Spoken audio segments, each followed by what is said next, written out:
Hey guys, welcome back to Andy's Dinosaur Reviews. Today we are back with another brand new Haolonggood release. We have ourselves the Torosaurus, and this is definitely a very exciting release from them. It's a species of ceratopsian that I've kind of been wanting to see them make for quite a while. You can see the box art looks pretty much as it usually does. Hard to get a hold of apparently because I kept trying to grab it and kept missing it. But you can see the Haolonggood logo, of course Torosaurus, the fact that it is 1/35th scale, and then a shot here of the figures on the front of the box. Up here on the top you can see many of the other species in the line, quite a few of which are other ceratopsians.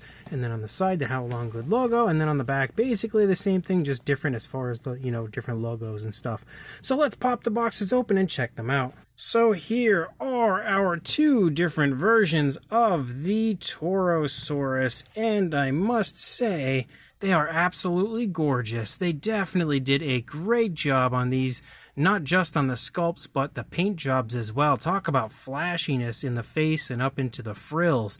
Man, do both of these look great. I really love the mixture of orange and yellows on this one. But then again, this one has some really nice kind of fiery colors here in the face. Let's get that one all the way out as we start with our closer look here at this version. You can see, starting here in the head sculpt, it looks really good as far as the fine detail goes. We have really nice, vibrant skin texture. You can see quite a bit of variation as you have kind of more like classic scales up here near the nostrils and up near the nasal horn. A little bit of a different style of skin texture as you move further back into the head, but then you get more scales as you get closer to the eye area.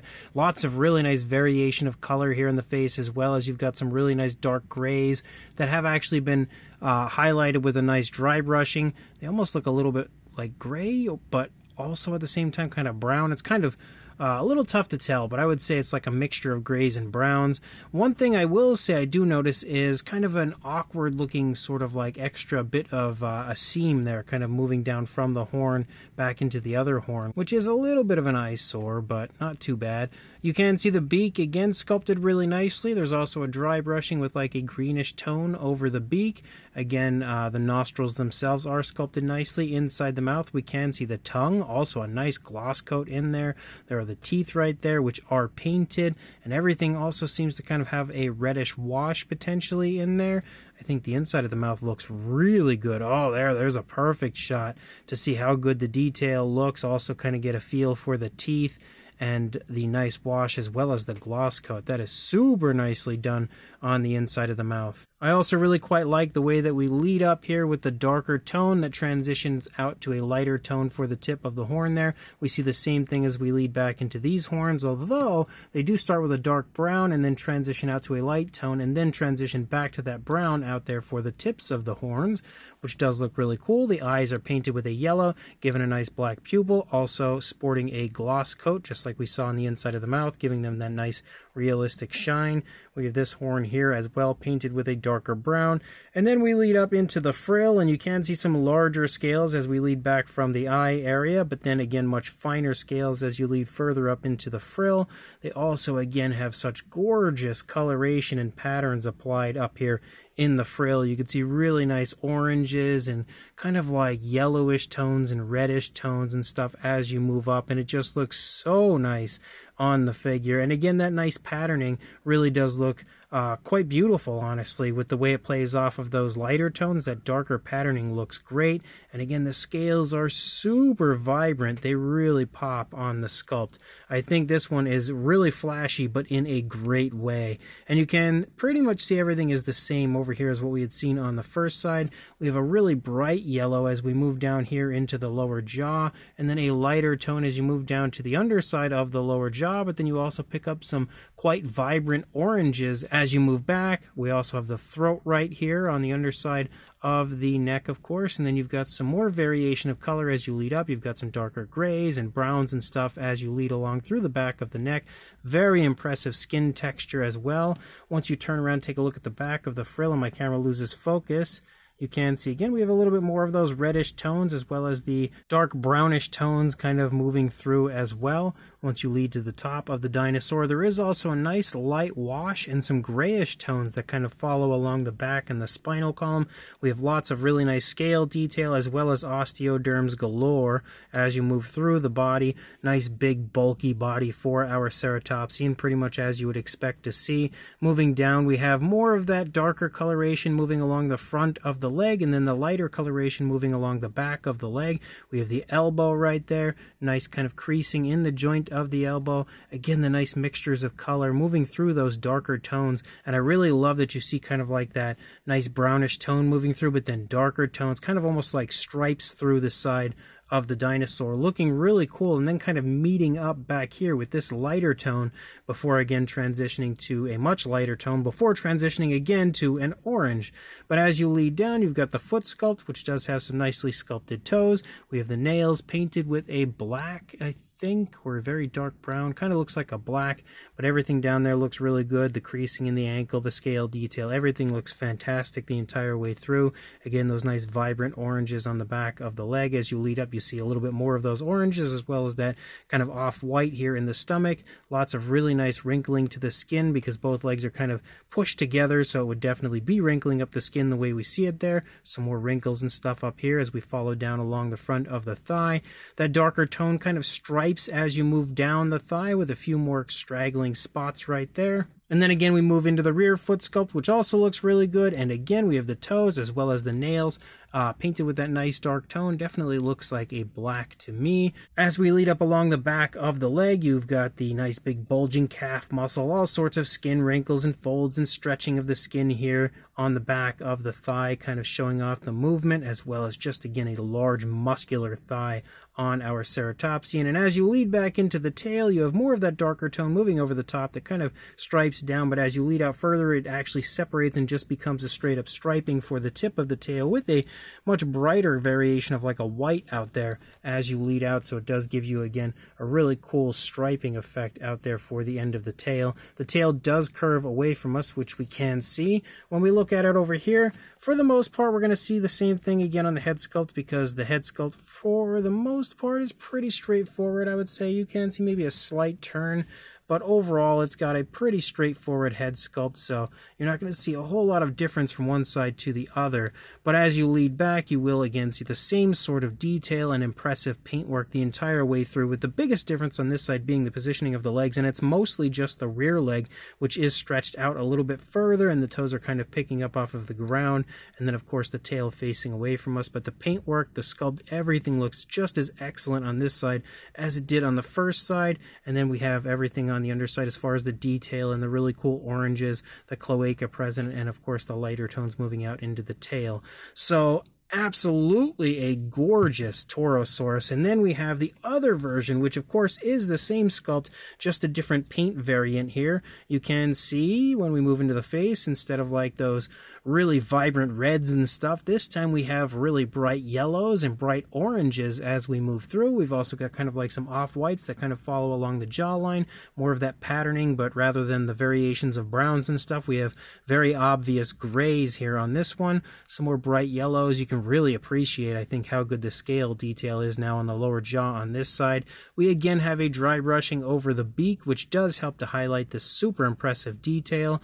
The seam moving from the horn on this one isn't quite as obvious as it was on the other one, so that's a plus for this figure.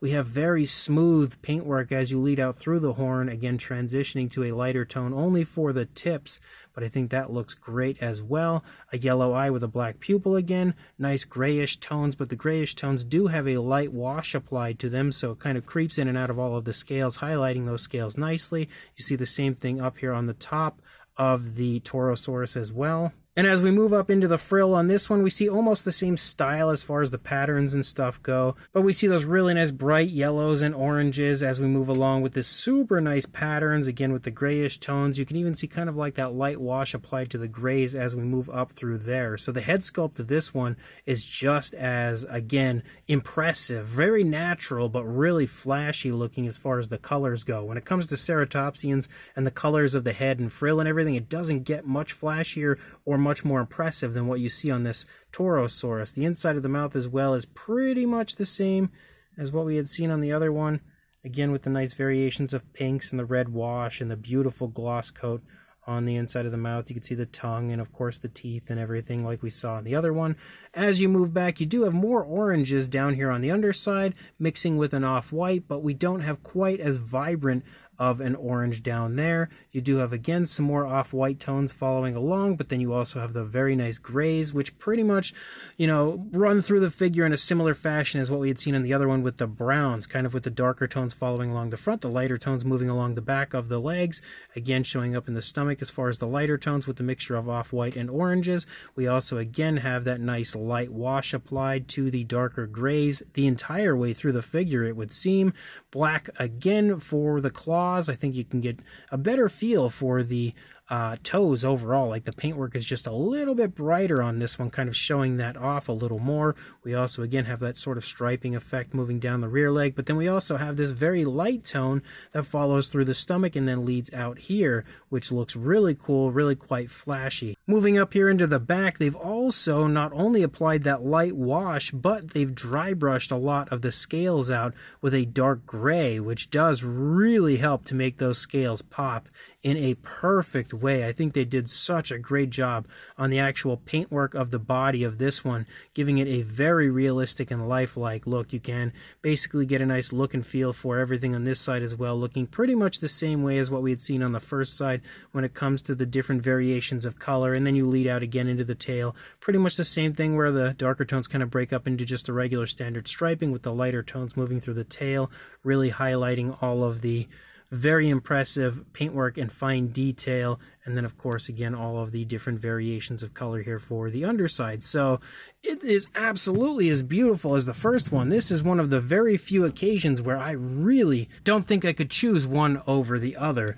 As far as a size goes though, for a length you're looking at about 8.5 inches or around 21.5 centimeters from the tail to the tips of the horns, and then for a height just a little over 4 inches or around 10.5 centimeters. For a size comparison, there is Mr. Papo T-Rex, the Attack Pack Colovosaurus, Robert Muldoon, and the Collect Day Human Being next to our Haolonggood Torosaurus, and you can see again that the Torosaurus definitely has a nice size to it, but it's not quite as large as their recent Triceratops was. And to show you that, here is their absolutely drop-dead gorgeous Triceratops next to the Torosaurus, and you can very clearly see that there is quite a bit of difference in size, with the Triceratops obviously being quite a bit larger. Now when it comes to the Torosaurus, there aren't nearly as many versions of that species out as you might expect. So here is one of the only other ones that are out, which is the PNSO version, which you can see is actually just a little bit bigger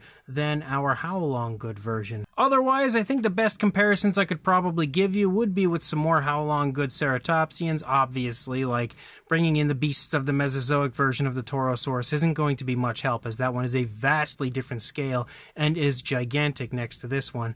But you can see, obviously, next to the Styracosaurus, the size is quite different. And although it's not a huge difference, we also have the Xenoceratops, which as well is a lot smaller. A little closer as we bring in the Utah Ceratops, but still not quite the same size. Then we've got a little itty-bitty Diabloceratops, which as well is a lot smaller. And then, of course, the Nasutoceratops as well from Haolonggood, again, a bit smaller. And then one more final comparison with another ceratopsian that many people have in their collection. We have the Papotriceratops, which is clearly a little bit bigger than the Torosaurus. So this brand new pair of Haolonggood Torosaurus are absolutely drop-dead gorgeous, and another fantastic release from Haolonggood.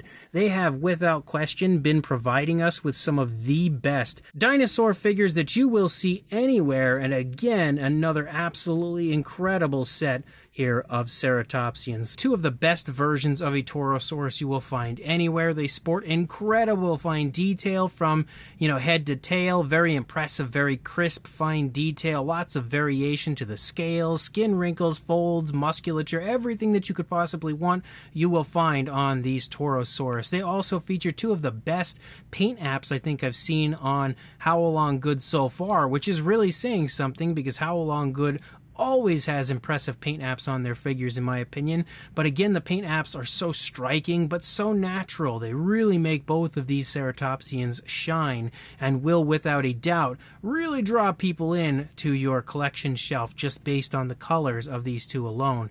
But again, overall, two absolutely epic figures from Haolonggood. If you are interested, I will include a link in the description to where you can purchase these on Lana Time Shop right now. So check that link, definitely pick these up, and like, comment, and subscribe, and I will see you in the next review. Thanks for watching.